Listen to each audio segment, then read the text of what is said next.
Bueno, arratsaldeon orain bai, ongi etorri danoi, ohartxo bat, saioa grabatzen ari gara, gerora ere sarean jarri ahal izateko eta ikusgai jarri ahal izateko.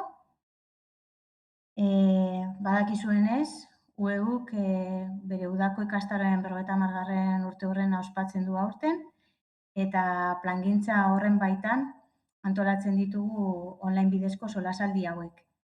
UEurekin loturiko gaiak lantzen ari gara, baina ez bakarrik berarekin lotuta daudelako, baizik eta etorkizunera begira ere jarri nahi dugulako, eta gai horietan UEuk ze izan behar duen ere aztertu edo pentsatu nahi dugulako.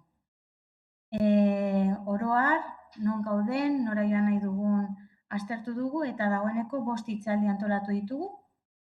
Lehenengo unibertsitatearen inguruan izan zen, 5 hamarkada hauetan izan duen ibilbidea eta etorkizunera begira zelan irudikatzen den.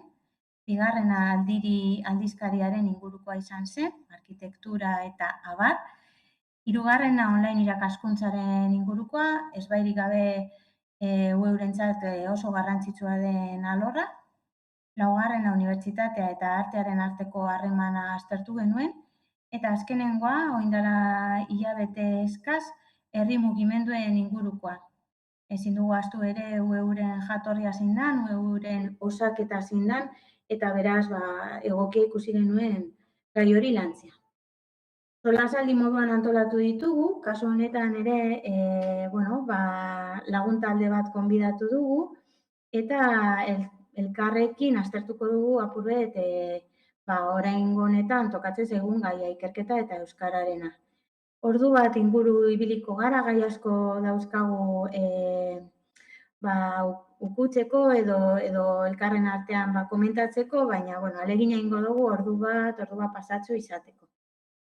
Zuei ere animatzen zaituztet edozein ohar, galdera edo nahi duzuena komentatzera txat bidez. Eta saioaren azkenengo partean begiratuko dugu zer dan komentatutakoa eta danon artean partekatuko dugu. Beste barik, gaurko gaia esan bezala ikerketa eta euskara izango da. UEU ikerketarekin duen harremana aspaldidanik hasitakoa da, ez da tradizionalki ikerketaren esparruarekin agian identifikatu dezakeguna, baina egin ditu bere ikertzaileen bilkurak, jardunaldiak, argitaratzeko aukera ere ematen du, lan zientifikoak argitaratzeko aukera ematen du, eta hainbat beka ere baditu udalekin batera. Ikerketa bada, baina pentsatzen dugu gaudela oso momentu berezi batean aldatu ingo da UEU eta ikerketaren arteko lotura hori, eragile izateko asmoa daukagu, aurten 50. urteurren honekin ikerketa batzordea ere osatu da UEUn, eta esan bezala, hasi nahi du beste parametro batzuetan ere ikerketa den eremuan eragiten.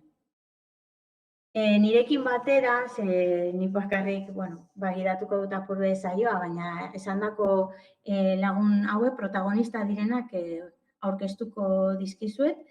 Lehenik eta den Josu Amezaga gonbidatu dugu. Josu, kamera pistoal baduzu, mesedez? Kaixo, arratsaldeon. Josu soziologian lizentziatua da eta soziologia politikoan doktore. Hainbat argitalpen eta ikerketa burutu ditu besteak beste hizkuntza, euskara, nortasuna, komunikazioaren inguruan. EHUko irakaslea eta ikertzailea bada, ikus-entzunezko komunikazio eta publizitate saileko zuzendaria, eta nor ikerketa taldeko buru. Horretaz gain, UEU-kidea ere bada, eta Ikergazte Kongresuko batzorde zientifikoko kidea bere hasieratik. Ongi etorri, Josu. Eskerrik asko. Gurekin ere Olatz daukagu, Olatz Arbelaitz. Olatz, alba duzu, kamera. Arratsaldeon, Olatz. Arratsaldeon. Olatz informatikan doktorea da, adimen artifizialean aditua, bera ere EHUko irakasle eta ikertzailea da, konputagailuen arkitektura eta teknologia sailean. Aldapa ikerketa taldeko sortzailetako bat, emakumeak proiektuan edo bilgunean ere partaide izan da, uste dut oraindik bazarela, emakumeak eta ingenieritza... Emakumeak dago, baina emakumeak zientzian bultzatzen dut fakultatean, eta... Hori da, emakumeak zientzian taldean ere, bera ere eukidea da, hainbat urtetan informatika saileko sailburua izan da, eta horrez gain Ikergazte Kongresuko koordinatzailea ere bada 2017tik ona. Gurekin daukagu bai, arratsaldeon, Nagore Elu. Kaixo, aupa. Kaixo, Nagore. Nagore biokimika eta biologia molekularra ikasi zuen EHUn. Doktorea da Uztaietik, beraz zorionak. Eskerrik asko. Orain Edinburgoko Unibertsitatean dago, neurozientziaren alorrean lan egiten du. Eta bera da zientziaren giltzak elkarteko kidea be bai, zientziaren divulgazioa ere egiten du. Bai, Ondarroan eta baita interneten ere, hainbat ekimenetan ere parte hartu izan du eurekin, beti baietz esaten digu, eta UEUk antolatzen dituen osasun zientzietako ikertzaileen topaketetan izan da be bai, hainbat ediziotan, eta Ikergazte Kongresuko osasun arloko irabazlea izan zen 2019. Bueno. Oso. Gurekin be bai dago Koldo García. Arratsaldeon, Koldo. Kaixo Ainhoa, arrastion. Arratsaldeon.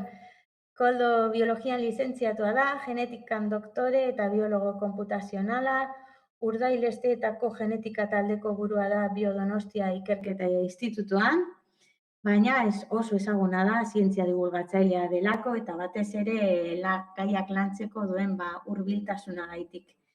Berak eramaten du edonola.net bloga ere, eta 15 urte baino gehiago dituena, esango nuke. Eta berak esaten duen moduan, bizitzaz kafe pintxo batekin hausnartzen ematen du bere denboraren zati bat. Eta haren bidetik ere, etorri dira da zientziat moduko traola Twitterren, EHUren interneteko zientziakaieran ere parte hartzen du, eta UEUkidea izateaz gain, UEUko zuzendaritzan ere dago, taldera egilean, eta ikerketaren esparrua eramaten du, bera da buru, ez, UEU. Oso. Bai edo. Vale, eta azkenik konbidatzen dut Ana Zubiaga ere bere kamera piztera. Kaixo, arratsaldeon. Kaixo, Ana. Bueno, Ana EHUko genetika saileko katedraduna da. Bera biologia ikasi zeuen eta unibertsitate berean ere doktoratu zientzia biologikoetan. EHUko irakaslea da.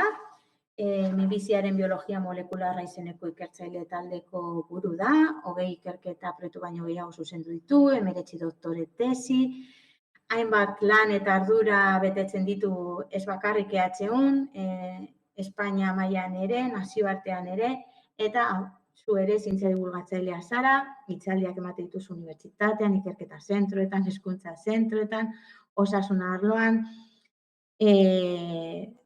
ibiltzen zara behain medioetan, purbet, hurbilago egiten hainbat gai, eta horrez gain, UEUkidea ere bazara, hasieratik. Ongi etorria emon nahi dizuet denoi, eta hasiko gara. Bueno, gure asmoa da, ikerketa eta euskara esaten dugunean, ikerketaren ikuspegia ez izatea bakarrik hizkuntzari dagokiona. Naiz eta hasiko garen hizkuntzatik. Orduan, joango gara aletzen, prisma hori osatzen duten alderdi diferenteak. Euskararekin hasteagatik, tradizionalki esan daiteke, ikerketan eta elkar ulertze baten mesedetan, gailendu egin dela hizkuntza hegemonikoa edo zabalduago izan diren hizkuntzak, baina azken aldian beste hizkuntza batzuen presentzia agian normalizatuz edo ekarri dugula bebai nolabait zentralidade bat hartu duela. Eta ez dino ni bakarrik UEUtik agian ikusten dugulako behar hori gero eta gehiago, baizik eta badirelako, itzultzaileak eta badirelako beste aplikazio batzuk ere gai honetan eragiten dutenak. Hasiko gara agian Josu zurekin. Iruditzen zaizu zuri ere euskaratik edo beste hizkuntza gutxituen ikuspegitik gero eta presenteago dagoela hizkuntzaren auzia ikerketa arloan? Bueno, nik uste dut baietz. Ezer baino lehenago, esango nuke nola lotzen diren hizkuntza eta ikerkuntza, ez da, euskara eta ikerkuntza kasu honetan. Nik labur-labur bi arlo beriztuko nituzke. Bata da, hizkuntza dela gure eguneroko lan-tresna. Orduan, euskaldunok aukera dugu edo ez dugu gure egunerokotasunean euskara erabiltzeko, beste ikerketa taldeko kidekin euskaraz aritzeko, gure proiektuak euskaraz aurkezteko, eta bar. Lan-tresna gisa erabiltzeko aukera dugu edo ez dugu. Eta gero bestetik, hizkuntza da baita gure lanaren emaitzak zabaltzeko, kontrastatzeko, partekatzeko tresna. Eta horre aukera dugu edo ez dugu. Nik esango nuke, lehenengo arloan, hizkuntza gutxituek egoera berezia dutela, sufritzen dute. Euskaldun batentzat zaila da egunerokotasunean euskaraz bizitzea bere ikerketa lanean. Nik aurkezten ditut proiektuak euskaraz, eta gero horiek erderara itzultzera eramaten dira ebaluatuak izateko, eta hor galtzen dut. Hor hizkuntza gutxitua desabantailan dago. Bigarren arloan aldiz, hau da, gure lanaren emaitza zabaltzeko, kontrastatzeko eta unean, esango nuke hor, zoritxarre, segurazki, munduko ia hizkuntza guztiak gero egoera antzekoagoan gaudela. Ingelesa nagusitu da akademian, nabarmen, JCR-en adibidez, duela urte gutxi egin nuen kontaketa bat, eta artikuloen 96 ingelesez zeuden, naiz eta gero egileak ez izan herrialde anglosajoietakoak, eta orduan hor joera hori ari da nagusitzen. Eta horrek ordaina du, eta horrek ordain oso handia du, eta niri maila etiko batean ere kezka sortzen dit. Esan bezala, artikulu kopuru horren atzean dagoena da, Estatu Batuetako, Erresuma Batuko, Australiako, Kanadako ikerlariek gehiago argitaratzen dutela nazioarte batean zabaltzen diren argitalpenetan, eta hori zenbakiek erakusten dute. Beste datu bat, Europatik finantzatzen diren proiektuetan, proiektu gehien orain arte, 84tik hona, orain arte, proiektu gehien eraman dituen herrialdea Erresuma Batua da. Hori ez da esplikatzen ikerlari gehienak Erresuma Batuan daudelako. Ez da hala, Alemanian gehiago daude adibidez. Hori esplikatzen da, nire ustez, neurri handi batean hizkuntzagatik. Eta horrek eragiten duena da, hizkuntza horretan egiten den ikerkuntza, hizkuntza hori nagusi den herrialdeetatik egitea, neurri batean gero eta gehiago parametroen arabera. Metafora bat ipintzearren esango nuke dolarraren antzekoa dela. Nazioarteko merkataritza dolarretan egiten bada eta zuk baldin badukazu dolarra sortzeko makina, orduan abantaila daukazu. Ikerkuntzan iruditzen zait antzera gabiltzala. Ingelesez egiten bada gehiena eta zu baldin badaukazu ingelesaren jabetasun osoa, abantaila daukazu. Gero gaude ingelesaren falsifikatzaileak, ni bezala, eta saiatzen gara zirrikitua bilatzen.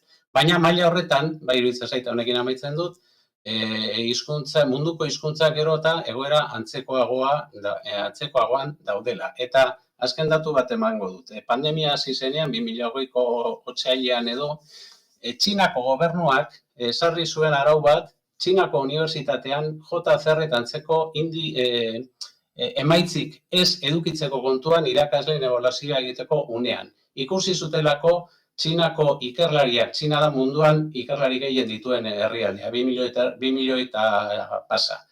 Txinako ikerlariak ari ziren pandemiari buruz ikertzen eta ingelesez argitaratzen. Eta eurek nahi zuten ezagutza hori eurentzat pandemiari aurre egiteko. Eta orduan, arau erradikal hori hartu zuen. Beraz, zure galderari erantzunez, bai, gaia gero eta gehiago dago mahai gainean, eta adibide gisa Txinako gobernuak ipini zuen duela bi urte. Zeran ikusten duzue besteok? Agian.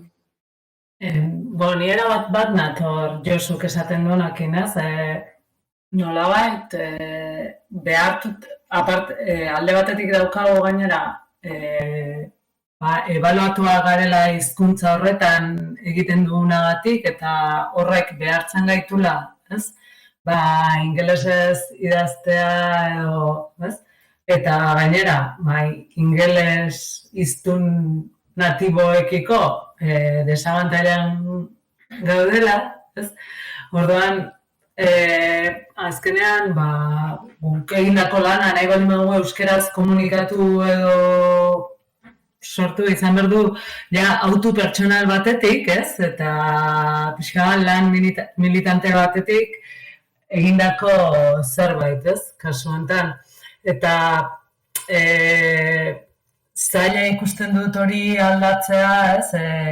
Ze azken finean, ez, gaur egun esan genezake igual dauden tresnekin, ez? Itzultzaile automatikoekin eta komunitate zientifikoak ulertu zezakela guk euskeraz idazten dugun hori gutxi gora bera.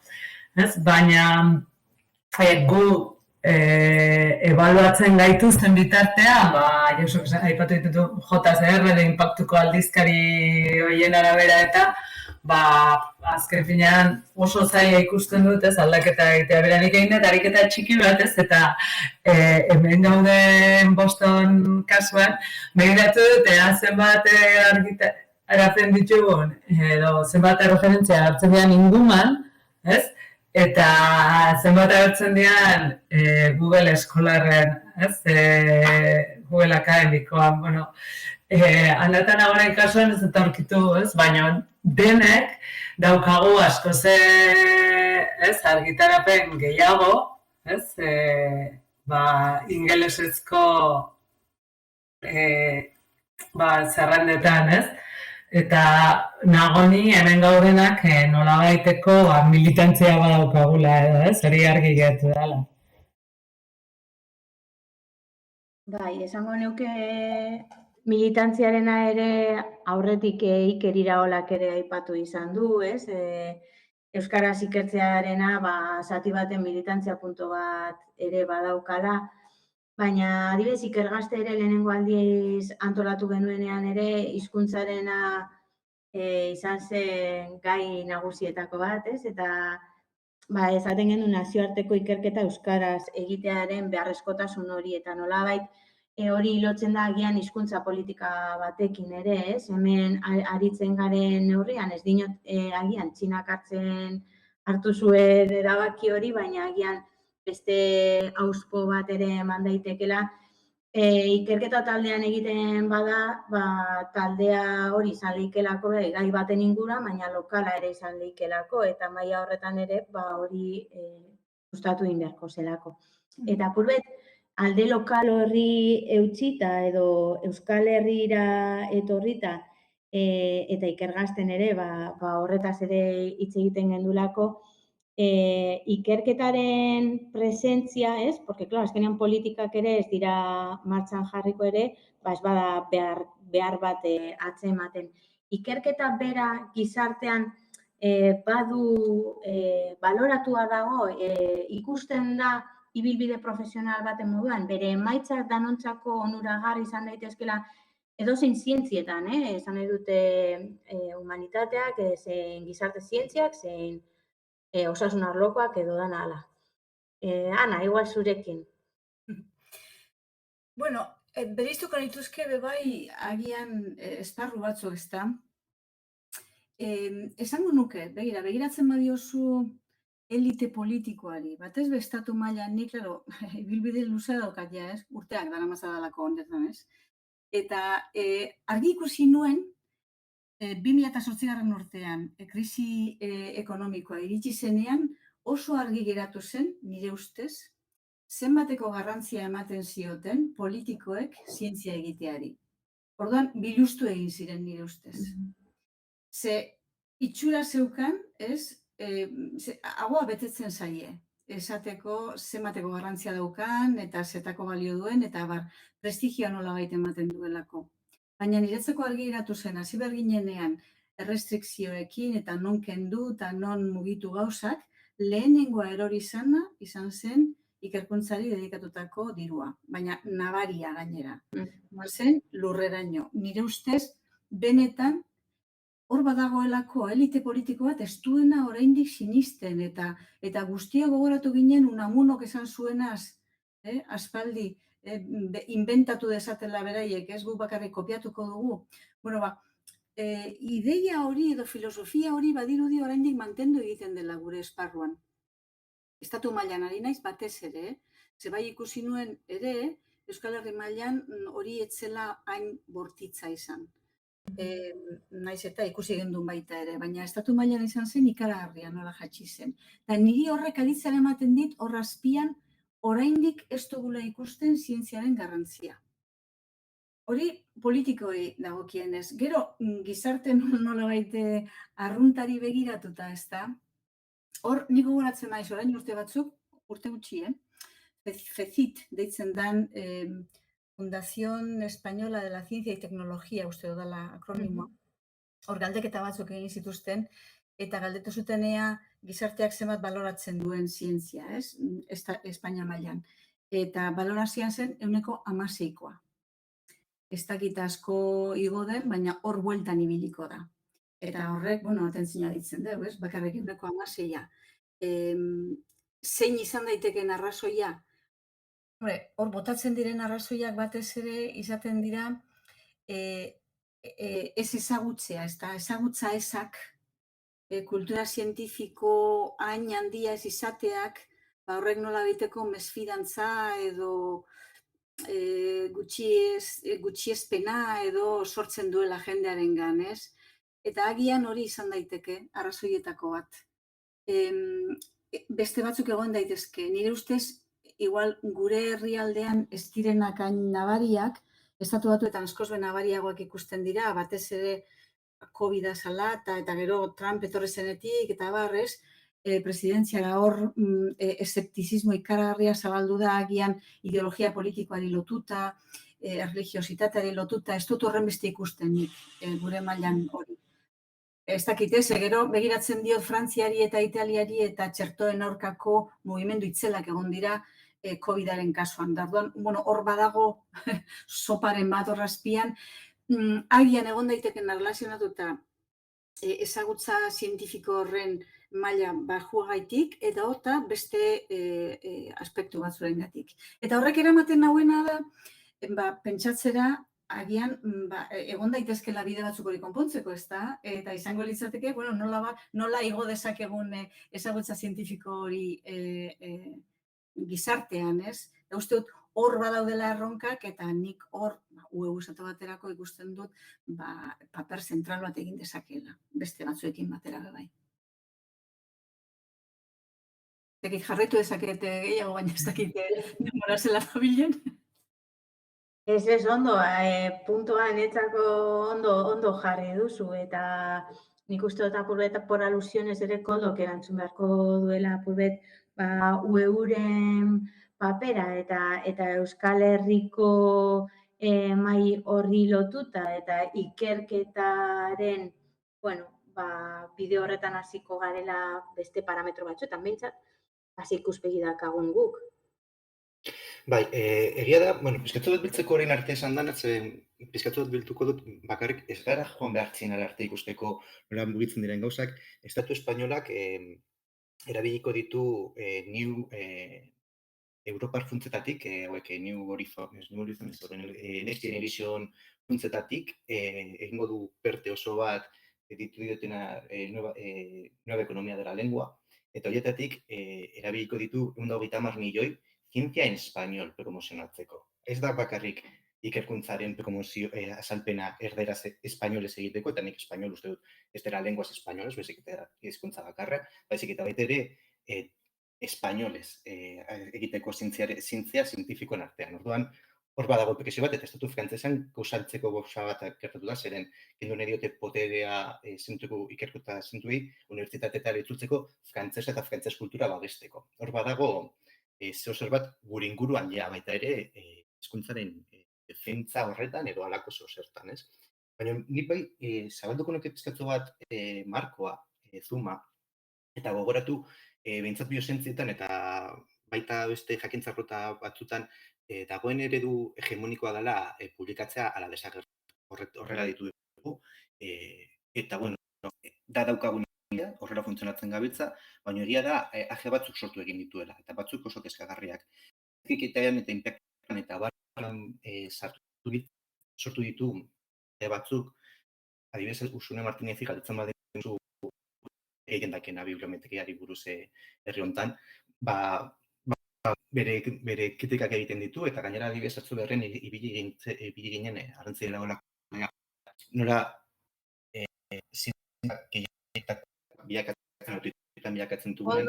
Koldo, ez da ondo entzuten. Ba, ez entzuten, ze pena. A ber.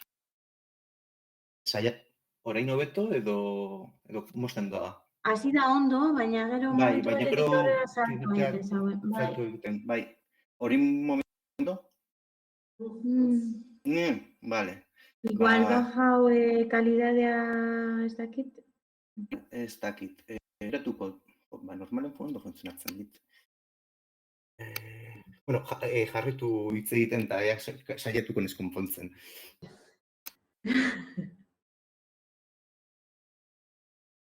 Ez dakit mikrofono kontu bat den edo konexio kontu bat den. Konexioa esaten du igual, Emilio. Konexioa igual? Vale. Agian Koldo amaitzeko egin aldozu kamera itzali. Bai, izan daiteke. Diarioa amaitu. Eta gero...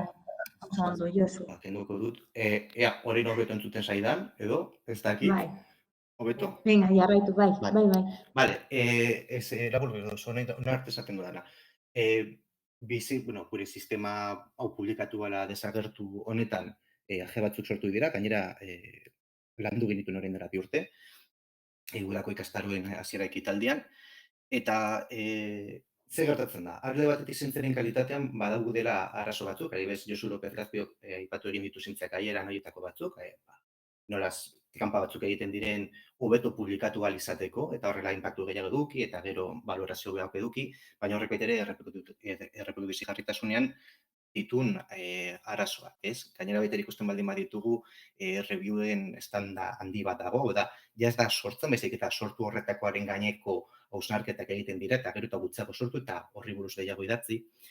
Eta baita ere, askotan gertatzen dena da, ez dara engarrantzitsua zer esaten den, baizik eta nork esaten duen. Eta adibidez hori, emakumeen kasuan asko oso argi gelditzen dago, Usune Martinezek dela urte asko Matilda efektua ditu zuen hori, emakume batek idazten baldin badu, probabilitate gutxiago dauka onartzeko paper artikulu hori gizon batek idazten baldin badu, baino, ez? Orduan, hor badaude age horiek, eta gainera nik beti izan dudan zalantza da, zer den inpaktu handi edukitzea, zer da, Elsevierrek edo Nature Publishing Groupek erabakitzen duen hori, edo da beste zeo zer, ez?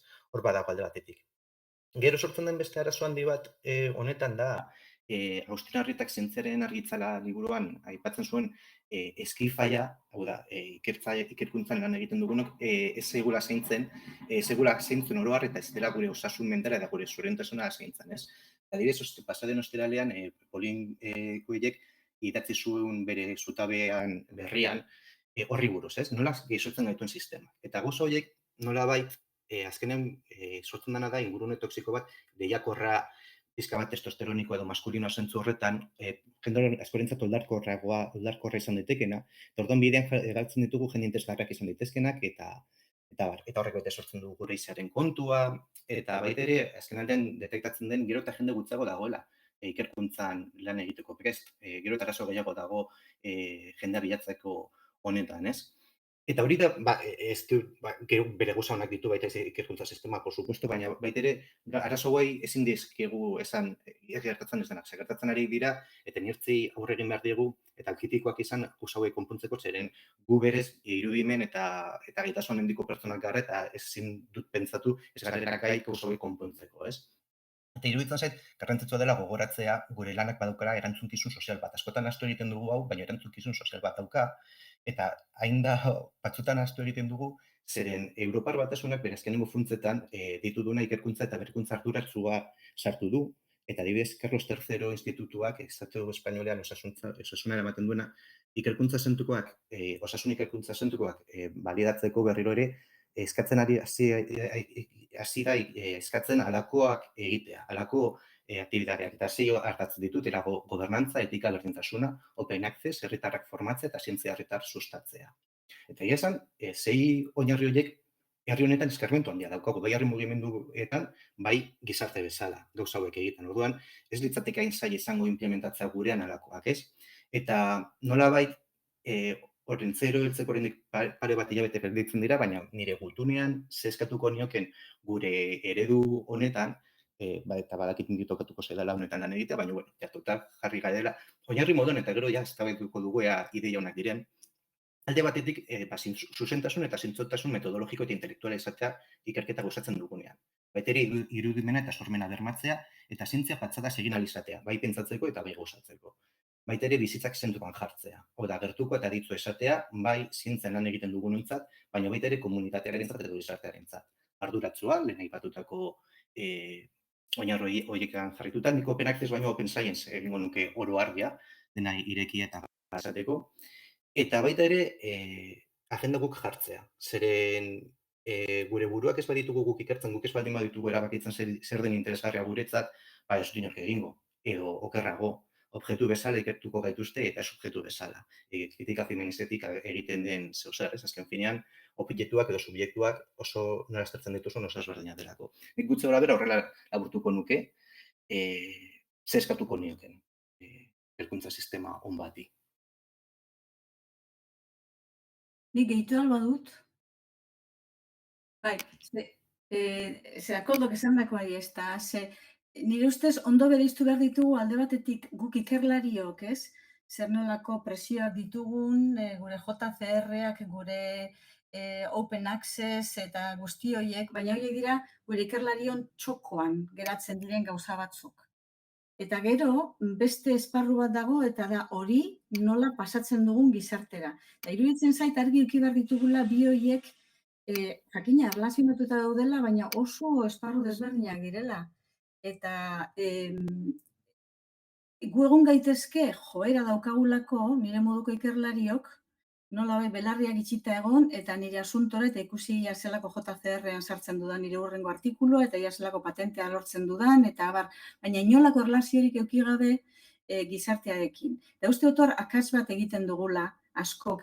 Hori arrazagoa da, zailagoa da pentsatzea, hori gehi gainera gizartera botatzea, baina uste dut hor, normalean modu voluntario batean egiten dugu, eta horretan dihar dugu ez da.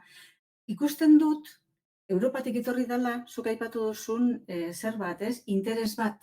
Eta da hori nolabait bultzatzea. Ze hori izan falta zitzaiguna.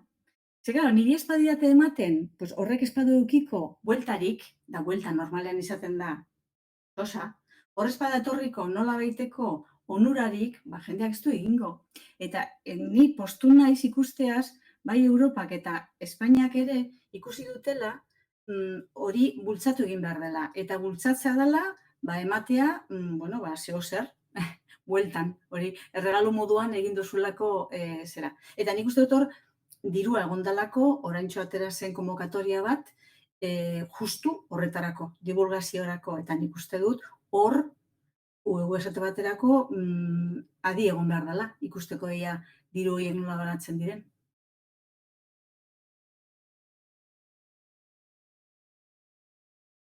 Oso ondo, ezakit zer gehitzeri nahi duzuen, pasauko garen, hain zuzen ere, lotura ere erreza da, ez?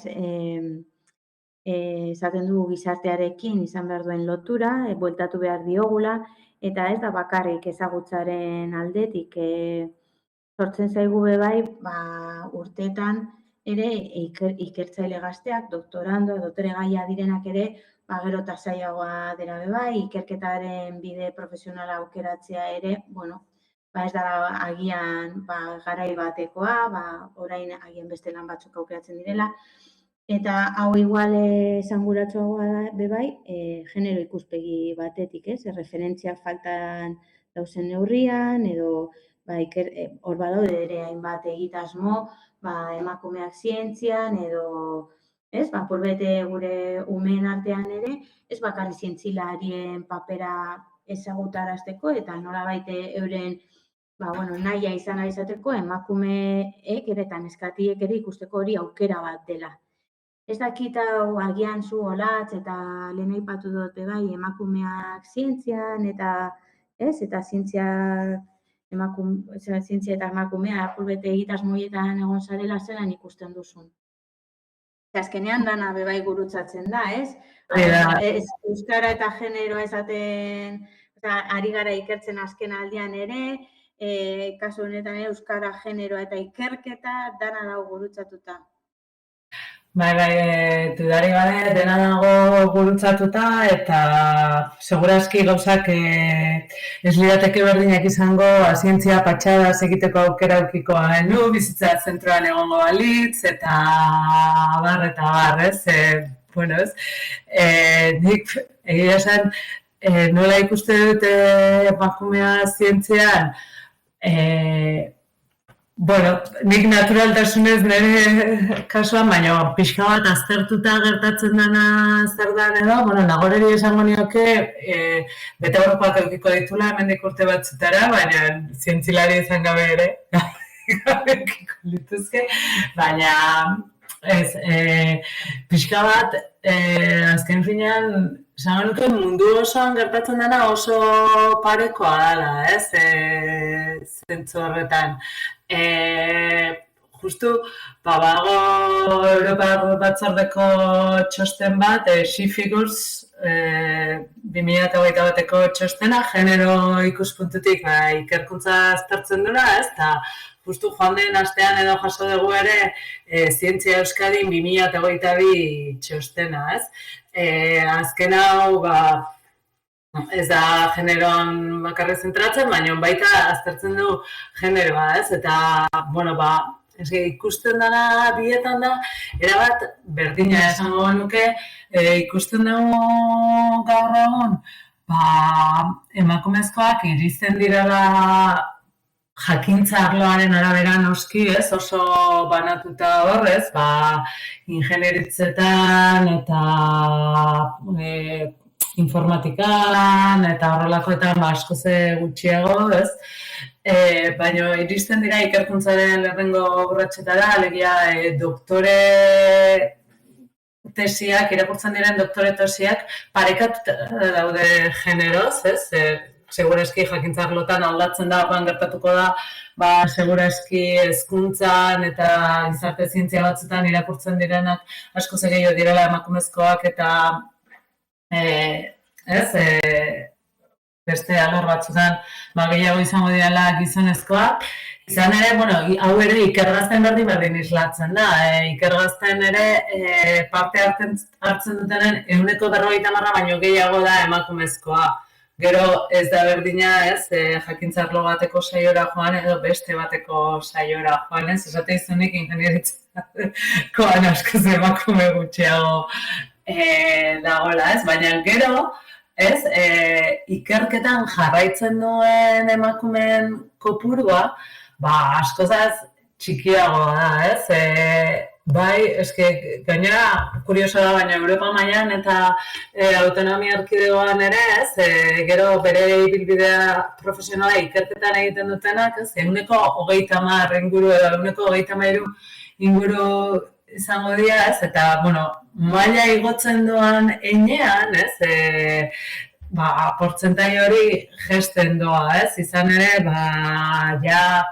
esango nuke, unibertsitatean katedradun mailan edo, 25 inguru izango dira emakumezkoak, edo zuzendaritza taldetan daudenak ere, zuzendari gisa 25ak, taldean 30, pixka bat,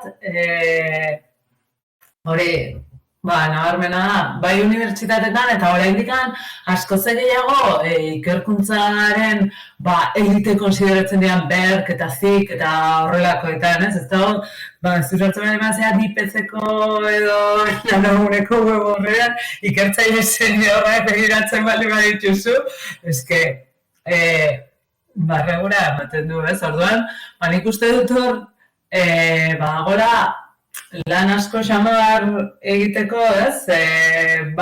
Egiten dira, adibidez EH-un bago KM bezalako programa bat, emakumeak trebatzeko lidergoan, eta, horrek, emango ditu bere fruituak, ez? Baina, pixka bat, emakumea zientzian eta horrelakotan eztabaidatzen duguna, neskatoak erakarri behar direla, baina ematen du erakartzen direla, baina gero, sortu behar dela giro bat, ez? Jende hori geratu da egin, ez? Hostila ez da giro bat, ez? Tradizioz, oso, ez? Maskulinitatean, kompetibitatean eta oinarritutako giro hortan, ematen du, ez gaudela gustora, ez? Batez bestean, ez? Eta orduan, horrek ere, aukerak gutxiagotzen ditula, ez? Ez dakit, pixka bat. Ez dakit, Nagore, zelan ikusten duzun zuk, ze gainera zurean beste erpin badakagu eta da gaztearena, ez? Eta dakazu ibilbidea egiteko, orain esan bezala kanpoan zaude eta tesia amaituta ze perspektibarekin edo ze ikusten duzun zuk garelako ikertzaile euskalduna, emakume eta gaztea, ez? Bai, entzuten zaidez? Bale. Emakume ikertzaile eta ikertzaile euskaldun, ez? Bakoitza bere aldetik da oraindik badaukagu lan asko egiteko aurretik.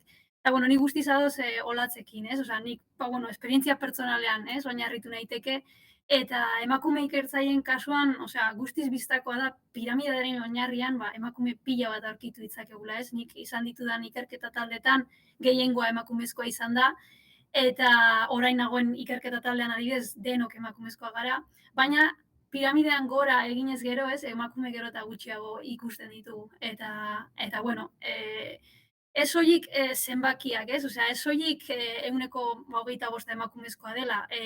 Gero ze egoeratan dauden emakumezko horiek, ez? Adibidez, ikerketa talde honetako burua nirea, emakumezkoa da, eta aurrekoan komentatzen zigun, unibertsitatean bere mailan ez genuekela sinestuko nolako soldata arrakala existitzen den oraindik ere gaur egun. Orduan, hor oraindik ikusi behar da zeintzu diren horrien arrazoiak eta hor lan handia dago oraindik egiteko. Eta bestalde, ikertzaile euskaldunok erronka handia daukagu eta aurretik aipatu ditugu, hor egun tresna gero eta ugariagoak direla, baina oraindik ere zientzia euskaraz egiteak hizkuntza mailan bere mugak azaltzen ditu eta gu geu gara pixkat euskara egunerokotasunean sartzeko lanaz arduratu behar garenak eta aldaketa horren parte aktibo izan beharko ginateke. Zaila da, baina horretan dihardugu. Nik azkenengo nik lotuta, egituko nuke zerbait.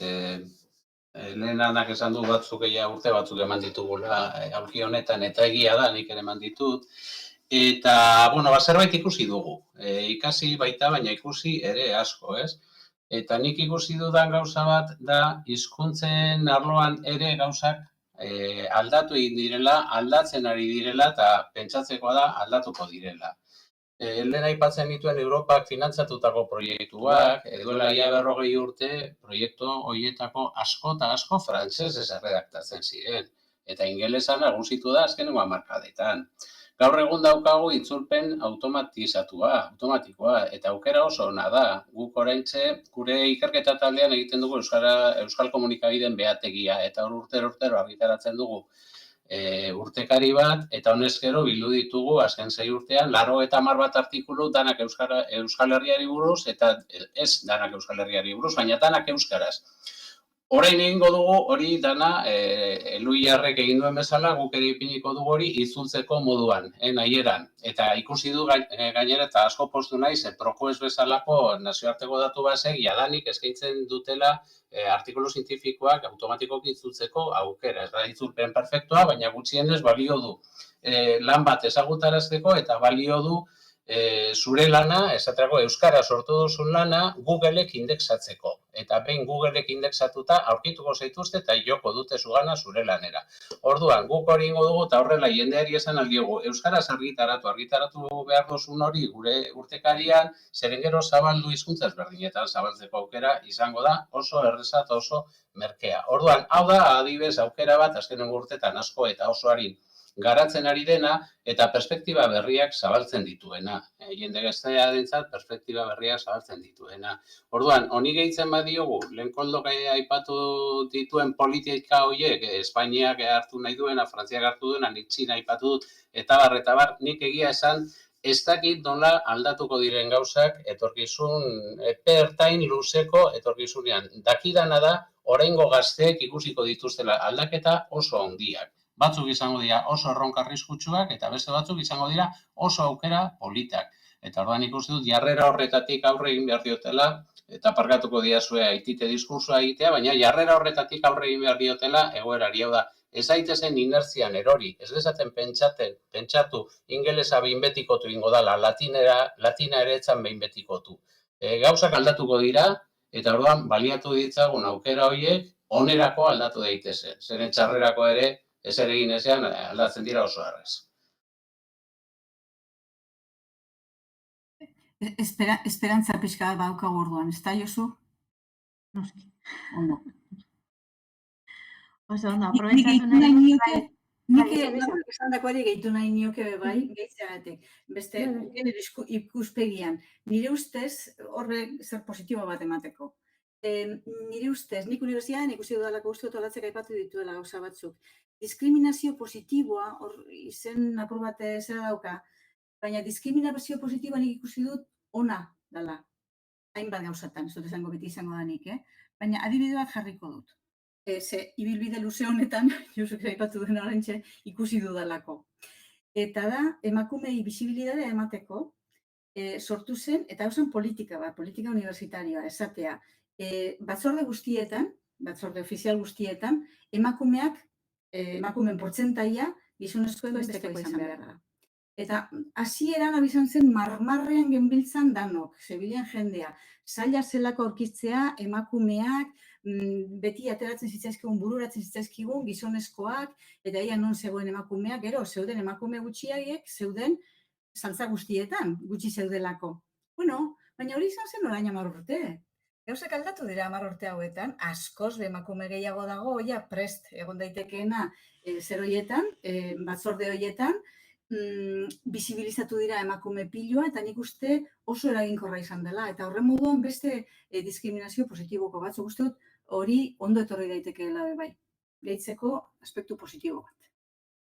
Bai, agian diskriminazio positiboa baino leheno ere egon behar da bilaketa aktibo bat, ez? Ze batzutan gertatzen da ikusten dana, baina badagoela gehiago. Orduan, hori da, adituak batzutan ere bilatu behar direla. Eta igual emakume ere kostatzen zaigula batzutan ere gure sindromeekin, ez? Impostora sindromeak eta guzti hau ere ja izena dakaten bai, agian gure burua apurbet agertaraztea. Bai. Ez, aipatu nahi nuen, edonorku gure badau galderatzuren bat egin edo anala txatetik ere, posible dala, hau dala momentua, azken galderara joko dugu, badakigu gelditzen zaizkigula hainbat gai landu barik, badazkau teknologia berriena, Josuk ere aipatu du apurbet itzulpengintzarena, baina teknologia ere hemen daukagu, eta honek ere ikerketaren alorrean, biologia komputazionala, eta oindala urte batzuk, gauza batzuk hasi ginen egiten humanitate digitalak, ikerketan ere esparru berria zabaldu dira. Baina, ontsi momentuan igual azken errondakin hasiko gara, eta horrela denbora ematen diogu bebai jendeari zer galdetu nahi badu, galdetzeko. Guzti hau esan da, eta zaudeten tokian egonda, gauza gehiago ikusita edo gitxi hau. Eta ikusita, ez, eukidea gara, egun gaude ontsi momentu, euren etxean, zer da eskatuko geniokena euri, ez? Zera aipatu du Anak bebai, ze papel joka dezaken, baina zeren bila joan beharko ginak, zer bermatu beharko genuke eutik. Eta erronda librea da, baina ia postok hitz egiten duzuen. Venga, Olatz.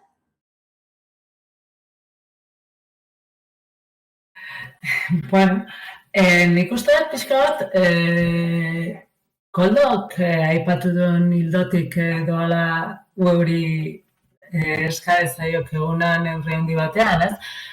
Izan ere, EU erakunde libreagoa izanik edo, ez, pixka bat, ez, zentzu askotan aitzindaria eta beste ezaugarri batzuk izanik, ez, pixka bat, egun baloratzen dena edo, patxadaz eta osnartuta egindako ikerkuntza izatea, ez? Eta pixka bat baita ere, impactu hori deurtzea ez JCR-an baizik eta, ez, gizarteari edo jendarteari egindako, ez, ekarpenean, ez? Gero gaina, uste dut EU oso toki egokia dela baita ere, gaur egun deialdi guztietan behin eta berriz agertzen den disiplinartekotasun hortarako, ez? EUk eman digu aukera, justu beste jakintza arlo batzutako jendea ezagutzeko, gure eguneroko jardunean segurazki inolaz ere ezagutuko ez genukena, ez? Eta, horri esker ere, ideiak, sinergiak eta sor litezke, ez? Orduan, ez dakit, nik hasteko hori aipatuko nuke. Eskerrik asko, Nik ere hortik Olatzek esan duenaren hildotik joko nuke, azkenengoz esan duenaren hildotik. Nik uste dut EU daukala kokapen oso ona, bilgune bihurtzeko, bilguneak bultzatzeko, sareak eratzeko, batzutan gu ibiltzen gara bakoitza bere fakultatean, bere unibertsitatean, bere arloan, eta ez dugu hainbeste harreman garatzen, bere gizaldian ere esango nuke neurri batean, eta niri adibide giza etortze zait burura ezinbestez garai honetan Ikergazte, ez da Ikergazteren esperientzia. Ikergazte, zer da, Olatzek esaten zuen bezala da, oso transdisiplinarra, gizaldi ezberdinetakoak elkartzen gara, edo, bi muturretakoak, kasi eta gero zuek zaudete batzuk erdian, ezagik, adibide giza ikusten dut. Eta orduan, nik uste dut jarrera etiko batek eta herri batekiko konpromisoak batzen gaituela bereziki Ikergazten. Ez matematikak, ez soziologiak, beste zerbaitek batzen gaitu. Eta nik uste dut horretarako UEUk duela izaera bat beste inok ez duena. Eta orduan horren bitartez bultzatu daiteke ikerketa, ez? Ikerketa, esan dezagun, abstraktu, hotza, aseptikoa, nik horretan ez du sinesten ez, ikerketa konprometitua, ikerketa gizarteari begiratzen diona, beste balore batzuei begiratzen diena, eta bar. Nik uste dut horretan UEUk duela oso kokapen ona, eta hortik jarraitu dezakeela, orain arte egin du, eta gehiago egin dezakeela uste dut. Nik Josurekin bat egingo nuke, errolda amaiera honetan. Pixkat gazteen ikuspegia ere emateko, ez? Nik uste, gazte guztiok orain bilatzen dugun zerbait da formakuntza eta ikerlari bezala hastea, ez? Eta horrez gain gazteok bizitzako etapa honetan gure ikerketak eta esperientziak partekatzeko beharra eta gogoa izaten dugu, ez? Eta horretarako, Josuk esan bezala sareak behar ditugu eta komunitate bat behar dugu, ez? Eta bide horretan azpimarratu nahiko nuke euren lana Ikergazte kongresuarekin, ze bertan gazteok antzeko egoeran dauden beste ikerlariak ezagutzeko aukera daukagu, eta euren lana alderdi horretatik oso aberazgarria da, ez bakarrik behar dugun komunitate zientifiko bat sortzeagatik, eta baita hori euskaraz egiteko aukeragatik, ez eta ikertzaile gazte euskaldunentzako horrek oraindik ere balio bikoitza dauka. Beraz, lehen Koldok aipatzen zuen bezala, Olentzerori gutun bat idatzi behar badiogu, ni neu eskatuko nioke behintzat horrekin aurrera jarraitzeko, ze benetan oso positiboa da gazte ikerlari euskaldunentzat. Bai, gainera bide horretatik egon da galdera txatean apuruet ere, ez? Eta ikergazte edo ikertzaile gaztentzako zailtasunik handienak eta bide horretan hasteko eta sare horretan, apuruet komunidade horretan sartzeko bideak errestea edo izango litzateke ikergazte eta ez dakit nahi duzun beste zailtasunen bat, baina, klar, ez da, ez, zerrenda luze bat ateatzea orain behar ditugun gauzak, baina justo bat aipatu duzu eta da komunidadearena eta sarearena. Bai, da, bestalde nik baita azpimarratuko nuke gazteen artean, igual, bi perfil desberdinduko nituzke, ez, ikerketa alor honetan. Alde batetik, badira gazte batzuk hasieratik helburu argi bat dutenak, ez, eta etorkizunean ikerketa talde bat gidatu nahi dutenak. Orduan, kasu horretan ikuste, gazteak beraien kurrikuluma eraikitzera bideratzen direla, ikerketa talde honak bilatuz eta ikerketa proiektuetarako diru laguntzak eskatuz. Eta zoritxarrez, deno dakigu batzerriko egoera momentuz hobea dela, horri dagokionez. Orduan, helburu honekin lan egiten duten gazte asko, kanpora joatera behartuta sentitzen dira. Hemen kalitate handiko ikerketa egiten da, baina hori aukerak, bekak eta diru laguntzak oraindik urriak dira atzerriko beste herrialde batzuekin konparatuz, ez? Orduan, hori nik zailtasun bat bezala ikusten dut, nik uste nahiko edatua dela da gaur egun danok dakigula zein den gure egoera hemen, baina bai, hori bada aurre egin behar diogun auzietako bat. Agian nueuk ere hor eragile izan beharko leuke, ez? Apurbet bultzatu era horretako proiektu deialdiak edo bilguneak, bai. Nik bakarrik amaitzeko egiteko, lehenengo esan nahi dudana da, benetan txalogarria dela ikergazteren ekintza hori. Nik ez dut nire jendea, laboratorioko jendeak parte hartu du, nire bentsatez, baina badakit zelako lana egin dozuen, zer lantzen ari zarete, eta benetan txalogarria goitik bera, hori aipatu nahi nuen. Horri gehitu nahi nioke lehen esan dagoan, nire ustez kultura zientifikoa zabaldu behar da. Eta kultura zientifiko horretan bilatu egin behar dira zen modutara zabaldu daiteken. Euskal Herriko Unibertsitateak badauka eredu bat, hor Uxune Martínez dagoena horren buru eta Juan Ignacio Pérez Iglesias, nik uste dut hori izan daitekeela eredu bat begiratu dezakeguna, baina UEUk bere ereduak hizkuntza ardatzeukita jarraitu edo jorratu beharko lituzkeela. Eta nik gauza pila ikusten ditut hor egin daitezkeenak. Hemen eta irakasleen artean, hori kultura zientifiko hori, irakasle esan nahi dut, maila hartainetako ikasleen artean kultura zientifiko hori zabaltzeko uste dut hor dagoela, piloa. Eta besterik ez, eskerrik asko. Eskerrik asko, Ana. Beno, espero dut ez mostea mikrofonoa momentu, ez gertatzen badin batez edazu eta kenduko dut kamara. Claro, azken nengo izan nahi nuen, zeren azken finean, guri eskatuko dio dana, gero niri bueltan etorriko zait, orduan, claro, entu zer behar dut. Aipatut nahiko nuken lehenko gauza da, ikergaztek badaukala beste kontu nahiko interesgarri bat, eta da, inguman, UEUk elikatzen duen datu basea da Euskararen produkzio zientifiko teknikoaren outputa ikusteko. Ikergazte urteetan ikusten da produkzioak gora egiten duela. Oda, ikergazte ez da bakarrik asnazgune bat gazteentzat bete da Euskararentzat, zeren urte horietan gehiago produzitzen du Euskaraz.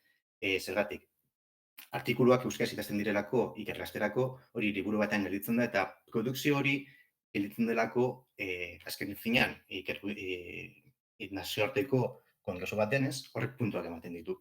Eta Euskaraz puntuak lortzen dituzu. Eta hor nik uste dut badagoela zer interesgarria, lantzeko. Hori batetik, ero bestetik, Anak arrazoia dauka kultura zientifikoa lantza garrantzitsua da, eta gainera elkarlanen egiten dugu, bai Eloiarrekin urten hainbat saio egin ditugu, baita ere KTDK-rekin elkarlanean aritu gara, eta gu gure izaera honekin adibidez egin genituen saio hauek UEU festak, izan ziren modu atseginago batean edo desenfadado batean, baina egin genuen kultura zientifikoaren edapen. Nik uste dut hor ditugula lanabes batzuk eta ideia batzuk landu daitezkenak. Eta nik bai UEUri eskatzen dio dana da sekulako ondarea daukagu honetan. Osa, eskarmentua daukagu, esan dut bazkideok. 1300 bazkideok lan asko egiten dugu, badakigu zeintzuk diren gure ajeak, badakigu zeintzuk diren arazoak, eta nik laguntza hori eskatuko nioke masa guztiari. Hau definitzeko, zer egin nahi dugun, nola egin nahi dugun, ukide guztien laguntza edukitza, zeren eskarmentua daukagu. Bakarrik da, paper batan jartzea, eta ikustea zeintzuk diren arazoak, eta gero hori aztertzen eta hobetzen, ez? Baina nik bai laguntza eskatuko dut. Nik komunitateari laguntza eskatuko dut. Ez bakarrik ukide, baizik eta baita inguruan eta gustora dauden jendeari laguntza. Zeren nik uste dut aukera bat daukagula orain, gozak modu polit batean egiteko. Eta hori guztion hartan egin behar dugu komunitatearekin egiten da, bai komunitate zientifiko teknikoarekin, baina baita ere gizartearekin batera, ez? Eta horrela ateratzen dira gauza interesgarrienak eta politenak, eta aukera hori daukagula. Eta nik hori bai eskatzen du dara hori laguntza, ez? Gure masa sozial hori laguntza ematea bide honetan.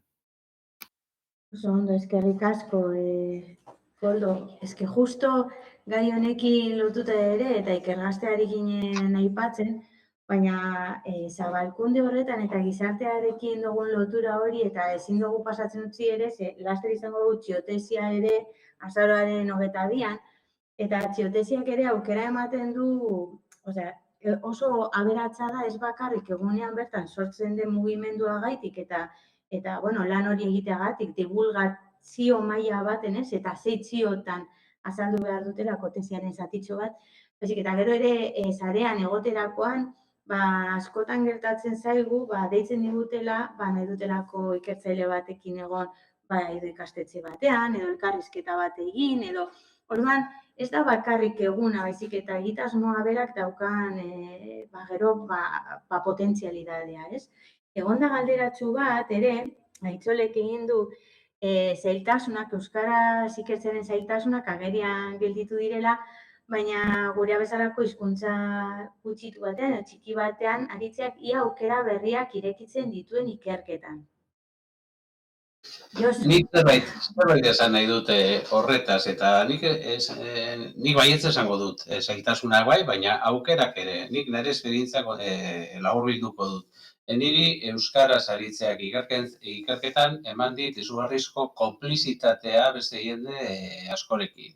Eta konplizitatea ari naiz batetik gure ikerketa taldearen inguruan, euskaraz funtzionatzen dugu taldean, eta horrek ematen du lasaitasun handia. Gu ez gara ibiltzen, beste talde batzuetan, bezarro batzuetan ibiltzen diren bezala, ukondoka berzeinek egiten duen gorago, hau da beste, ez, azken batean, ikerlaria gara, lanean ibiltzen gara, gustora egiten dugu lan, eta hori ikerketa egiteko oso importantea da. Baina konplizitate bera dugu munduan, gu kasualitatez hizkuntzen inguruan ere egiten dugu lan, eta segurazki errezagoa da, hala gertatzea. Baina munduan beste hizkuntza gutxitu askotan, ikerketan eta lanean ari direnekin ere konplizitatea, eta nik topatzen dut, Galeseko jendea, Finlandiako jendea, ez dakit nongo jendea, Estatu Batuetako Amerikarrak, eta topatzen ditut, eta parez pare hitz egiten diet, lehenengo unetik sortzen delako konplizitate bat. Eta hau ez da broma, munduko populazioaren 40% du 10 hizkuntza bat hizkuntza gutxitua dena, 40%, jende asko gara, oso gutxiengo handia gara munduan. Orduan, konplizitate hori, batzutan 6 urtekoak edo finanziazioa baino importanteagoa da, nire ustez. Niri hori eman ditu edere, ez dakizuei. Oso, eskera oso polito indozu, ez dakit beste galdera bat egon dabe bai, igual ja azken galderarekin goaz, 7:08, Iñakik egin dau eta asko aipatzen dela ikertzaile euskaldun batzuen, ia aipatzen ditugun, edo aipatzen diren ikerketetan, ikertzaile euskaldunen lanak.